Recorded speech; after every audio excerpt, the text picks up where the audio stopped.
kotse ba? Feel kotse na. What is up everybody? Welcome to Phil Kotse Stories. My name is Chol de la Cruz and in this series, mapapakinggan natin ang mga kwento ng mga car owners in and out of the driver's seat. Obviously, this is brought to you by the #1 car portal in the Philippines, Phil Kotse. Ngayon sa episode na ito, we are going to be taking a look at a car that we are all familiar with. And when I mean famous, I mean lagi nyo siyang nakikita sa daan. Or di kaya meron kayong kakilalang kamag-anak o kaibigan na nagmamay-ari ng ganitong kotse. And I'm talking about the Toyota Wigo.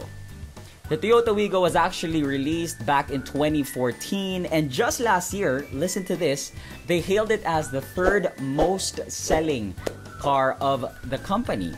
O diba talagang pinipili siya ng mga first-time buyers, pati na rin yung mga taong nagsisimula pa lang sa kanilang pamilya. Pero itong story ng Wigo na mapapanood natin ay hindi lamang ginamit for their first car as well as pagsisimula ng kanilang pamilya but also was used para sa paglago ng kanilang business. Let's listen to the inspiring story of Puy. Ako po si Puy Tumaliwan at ito ang aming 2017 Toyota Wigo, ang tumulong sa amin magpalaki ng aming business.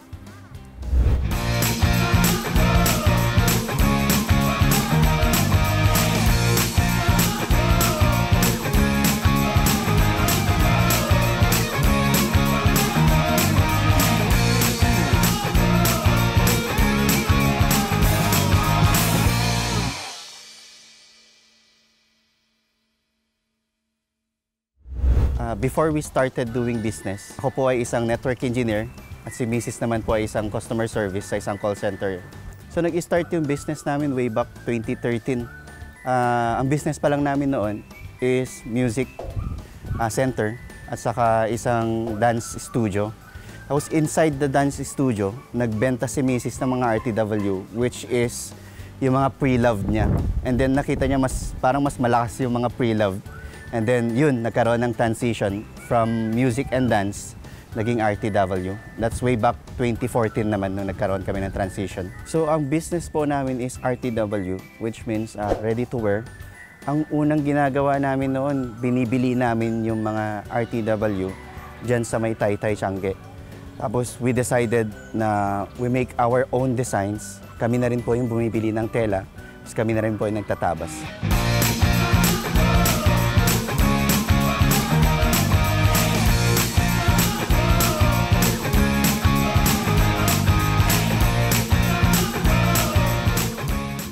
At makakasama natin ngayon si Mr. Puy on Zoom to talk about his journey with his Toyota Wigo. Mr. Puy, kamusta? How are you? Yes, hello sir. Good morning. Thank you so much for joining us here sa ating short interview, no? And we're so interested to know more about your journey with, of course, your Toyota Wigo. So simulan muna natin, no, with the life before the car. Ano means of transportation nyo before you got the Wigo? Yes, before we got the Wigo, sobrang hirap. First, ang unang transportation namin is LRT and more on tricycle kami noon. Tapos when we go get some stocks sa Divisoria, literal na inaakyat namin sa LRT2.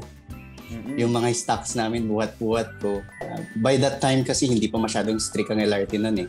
Yes. Okay pa na magpasok sila ng mga bulk na package, gano'n. So yun. Tapos nung pinagbawal na nila, nag-upgrade naman kami. Tricycle. Sinong kasabay mo dito nung panahong ganito pa lang, nung nag-LRT, nagta-tricycle? Sino yung kasangga mo dyan?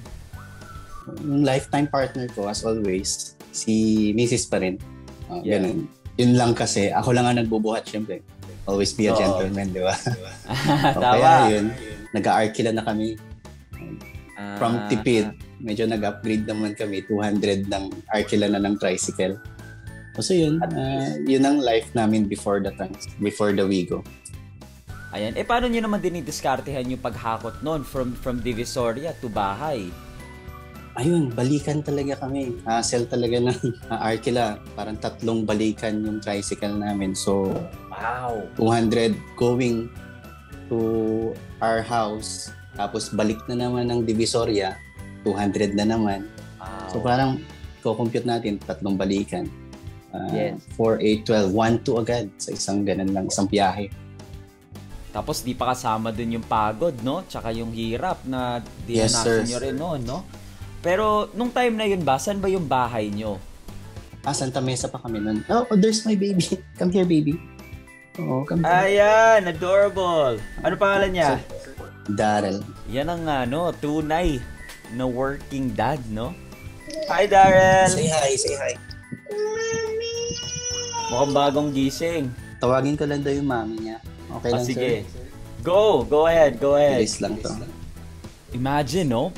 Having a business, a very, very busy and hectic business, no? Plus, also taking care of his child with his lifetime partner. Talagang hands-on tong si Mr. Poy talaga with all aspects of his life. Nakakatuwa.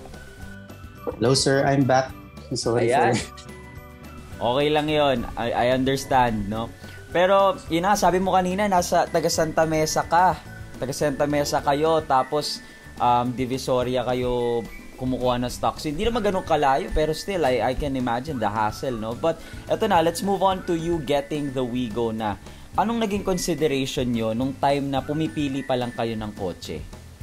Ayun. So, ang consideration namin nung pumipili kami ng kotse, siyempre, of course, yung kaya pa ng budget namin by that time. So, ayun, I looked up on the internet. Pero ang number one choice na talaga namin is Wigo. Kasi, oo. Kasi nga, cheap. And medyo mas malaki siya tignan compared to the other compact version ng ibang brand. Other than, of course, the price range, no, of the Wigo, which is very affordable naman talaga, no, at that time.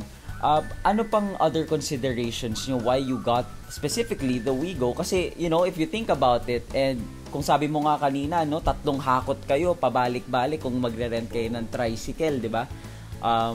What made you decide to get this compact car compared to just getting a big one and, alam mo yon, sacrifice na lang ng konti? As much as we like na kumuha ng bigger car, hindi kami ma-approve noon eh. Kasi syempre, medyo mababa pa yung income namin noon. Wala pa kaming DTI by that time kasi online pa lang. Pagbabasehan pa lang kasi ng bank noon is yung salary namin sa call center, which is very low.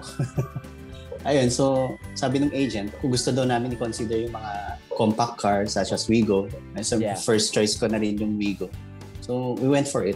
So, nung time na yun, syempre, I bet you were happy naman. At least, di ba, kahit papano, you were approved to get a car, di ba? But was there a little bit of, yung pagsisisi, kumbaga, na parang, man, ang hirap pa rin, ganun, or nahihirapan pa rin kayo? Because again, it's a small car with the bulk that you've been getting. Walang pagsisisi, walang bahid ng pagsisisi. It's been a blessing kasi sobrang laking tulong sa amin. Yung 3 to 4 trips namin, actually, kaya siya ng 1 trip. Wow. Ganun kay spacious yung Wigo. Oo, nagulat din ako. Kasi nga, di ba, foldable yung backseat nun. Yun ang naging main factor niya. So, ayun, business is growing. So, hindi na nagkakasya. Nagto-2 trips na kami. Ang naging solution namin, since bagay naman, for my personal taste, naglagay kami ng ganun, ng rack sa taas ng Wigo. Wow! Yes, naglagay kami ng rack. Additional storage din yun, no? At yes, kung bagay naman, bakit space. hindi, diba? Sarili mo namang sasakyan, own mods mo, diba? That's true.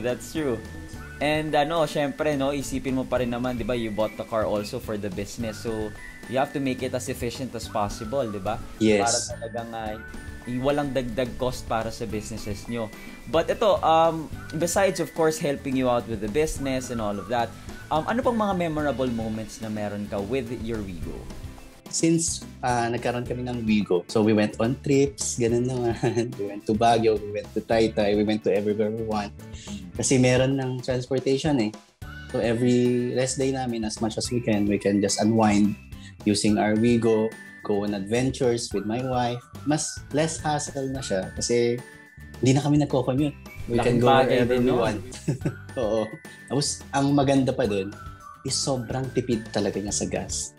Efficiency nga, sabi mo nga kanina. Definitely, no? And also, nakakatuwa kasi, alam mo, it's very inspiring to hear this story, no? From a really, I wouldn't say very difficult, no? But, of course, may challenge talaga yon, yung not having a car and, going back and forth to get your stocks, no? And then also, from there to that point, going to owning a car and using it for your business and of course for your leisure, no, and for your family.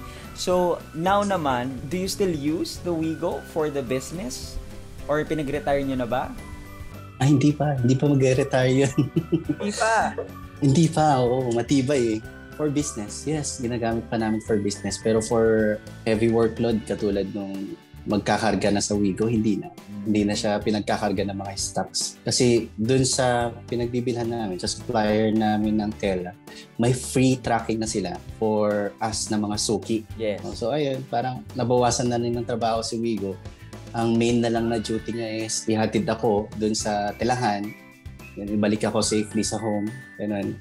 Now, meron ka bang plano to get a brand new car? Or do you have a brand new car along with the Wigo? Wala pa. As much as we want, may certain priorities kasi kami eh. Kunwari, ito yung budget namin for now. Gusto ko man ibili ng sasakyan. It's better to invest it sa business namin to make it bigger. Ayun, priorities lang talaga. That's admirable po kasi some people actually makatikim lang ng, you know, a big chunk of yung kita sa mga businesses nila. They tend to spend it out on ayun nga, cars or loaning on something else, no? But it's admirable that you choose to focus on investing more on your business. If kaya pa naman ng Wigo, no, and I would assume that you maintain it also very well, no? So I think that's admirable and there's nothing wrong with that, no? As long as it works, as long as it does its job, diba? I think that's all that matters. And ikaw siguro ngayon, for people like you, I bet a lot of our viewers, no, would also relate to your story, no? Starting off with a small business, yung amount of effort that you put in the start, no? Up until now na bumili ka ng first car. What would you like to say to them? Anong advice na may bibigay mo to these first-time car buyers and as well as, of course, people with a similar story like you? Those for everyone na gusto bumili din ng car like me for their own personal agenda, maging kontento na lang tayo kung ano yung first car natin. We have to love it. We may find better cars out there, pero ayun nga. I think that's a smart tip for everyone, no? Na contentment, di ba? As in, even the thought of just getting your first car, you know, paying for it or finishing it, no, is already a milestone. And I think people tend to forget about that, no, the hardship of getting the first car, no, to get the ball rolling, kumbaga. So, it's nice to hear that. Yan yung gusto kong sabihin. Well said, sir. Oo. Yun, actually, nakakatuwa. Honestly, I'm very inspired by your story and definitely a lot of our viewers will be inspired as well to hear your story, you know, and I wish you the best of luck for your business, for your family. Mag-ingat kayo. It's a very hard time, so I do hope that you guys are safe wherever you are. Yes. Thank you, Sir Cholo. Thank you so much, Puy. Thank you so much, Boy. Alam mo, very inspiring talaga tong kwento mo. And this really just proves, no, that less is actually more. I mean, look at Puy, di ba? Nagamit nila kanilang Toyota Wigo not just as a first-time car for their family, but for more ways than one. So again, thank you so much, Puy. And if you guys want more stories, definitely subscribe to our channel and click that notification bell para lagi kayong updated sa mga future videos namin. And again, 300K by the end of the year. Mukhang kayang-kaya yan. My name is Chol de la Cruz for Phil Coach's Stories, and I'll see you guys again on the next video. Bye! Thanks for watching. For the latest news, reviews, and anything you want to know about cars and car ownership, visit philcoche.com. Follow us on YouTube, Facebook, Instagram, and Spotify para hindi ka huli sa usapan. Tandaan, kotse ba? Phil Coche na!